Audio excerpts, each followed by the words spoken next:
Hello, people of the internet. The Joven one here, bringing you a Call of Duty Black Ops 2 commentary and gameplay.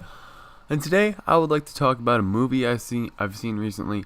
Personally, I don't even like movies that much. I don't like to watch them unless it's a comedy, some sports movies, and some action movies.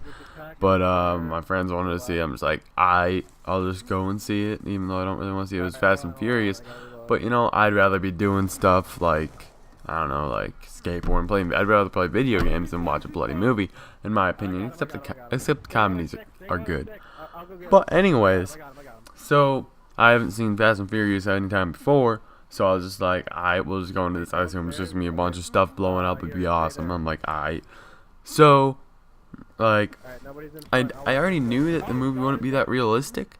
But like, throughout the movie, it's just so unrealistic that I'm just sitting there like thinking about how unrealistic it is, not thinking about how the protagonist should win, not thinking about what's going on. I'm just like, that's so unrealistic. That's just like, there's so many circumstances where you could just be like, no, that's not possible. Number one, if you want to see the movie, then just stop watching now, I guess, even though you shouldn't care. Anyways, the part where that one guy flies off the tank or the car, or he jumps off his car and then catches the girl, and then they land on top of a car and they're both perfectly fine.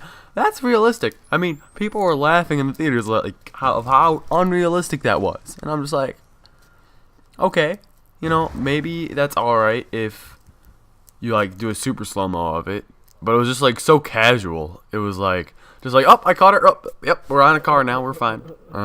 It's just like, maybe if you built it up a little bit more, it would have been a little bit more believable. But it was just like, no, it was fake. And number two, how the freaking tank just flipped over from a car dangling from a bridge. I don't know, might have got caught on something, but still, it shouldn't get bloody. Hey, I think it got caught on something, but the wire would give up on that. It would not freaking flip a tank, alright? A tank would have just dragged it along. It would have broken the bridge, dang it. It wouldn't have freaking flipped over. That's outrageous. So, that was stupid. Extremely stupid. So what next? Okay.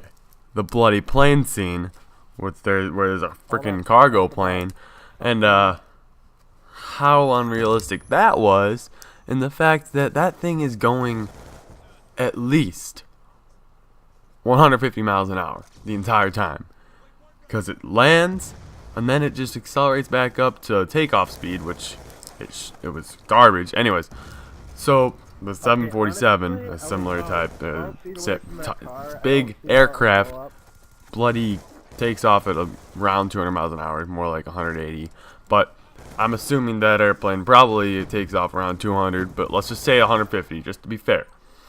So let's say that airplane's flying, or just cruising along at 150 miles an hour, and that fight scene was at least 10 minutes long, and that plane's still just chilling there. And I'm just like, okay, so 150 miles an hour in 10 minutes, I'm going to approximate that. That's probably at least like 40 or 50 miles. Nah. Whatever, close enough. Bro, you stole my kill. Yeah, wait a second. 1/6 of 200, or 1/6 of 150. That's like 35 or something. I don't know. So 35 miles. That's a 35 mile an hour runway, just going straight, and there were no other aircraft in the way or anything. That is complete garbage, and I want to kill somebody. It's just like, I'm fine with like unrealisticness, but it's just like, if it's so blatantly obvious, it's just like, is this for real? And I'm just like, and I wasn't really a fan of the series in the first place, so whenever there was a joke or something, I didn't really laugh, and everybody else laughed, and I was just like sitting there awkwardly, so I just felt kind of weird, you know what I'm saying? But anyways, and then the way that somehow they got the flaps to go down on the plane, and then it just stopped. And then another thing, when it pulled off, when it took off, it just chilled there like 5 feet above the ground. It would be far up in the air by now then. I don't think the bloody cars would be freaking weighing down the plane that much until they lifted down the flaps, which actually does make somewhat sense. But another thing is Since the plane's going 150 miles an hour at least, how the heck are the military jeeps catching up with it? That's what I want to know. They had the bloody jeeps just chilling next to the plane, like, doing crap. I'm like, no, it can't go that fast. Or maybe it can, but I don't think it can. I mean, the sports cars, they can, but, I mean, that's understandable. Yeah, and then the way at the end he just goes driving right through the plane. Oh, wait. When the wingtip goes into the ground, it would have immediately blown up. The entire thing would have just immediately blown up. None of this long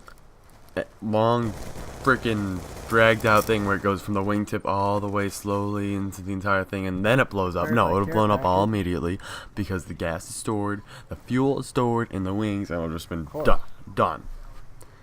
Alright? And, he would not have survived. None of those people would have survived that movie. And, I have no problem with that. I mean, I do have a problem with that, but I don't really care. But anyways, talk to you guys later.